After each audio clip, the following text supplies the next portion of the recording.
Vipi leo katika kipindi cha nje ya box nipo na my brother hapa, atatueleza mawili matatu ambayo tunahitaji kujua kutoka kwake. Mambo vipi bro? Safi tu za kwako. Fresh. Na swali hapa. Wewe kama mtoto wa kiume unazingatia vigezo gani ili uweze kudate na mtoto wa kike, uone huyu ananifaa katika ndoa au anafaa kuwa na mimi kama mtoto wa kiume? Okay. Mi ninachozingatia cha kwanza mwanamke usafi. Usafi, lakini pia kingine ninachozingatia uvumilivu na heshima. Uvumilivu na heshima. Ndo ninavyozingatia. Hivyo tu. Sina mambo mengi. Nashukuru.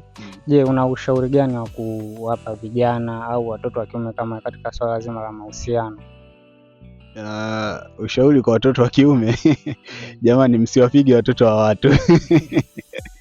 Msiwapige watoto wa watu, lakini pia ni kwamba tusiwaumize watoto wa watu, kwa sababu mioyo yao ni bilaini sana, kama naweza nikachukulia kama mayai. Lakini pia ni migumu sana pale ambapo wanachukua maamuzi fulani. Unajua yai ukiliminya kwa namna hii kwenye engo ya chini na ya juu halipasuki, ila ukishaliminya kwenye pembeni huku linapasuka. Kwa tusiwafanyie wakaumia, tusiwaumize watoto wa kike hivyo. Nashukuru. Amesema kwamba tusiwaumize watoto wa kike, mioyo yao ni laini kama yai, lakini ni migumu kama jiwe pale ambako unawaumiza.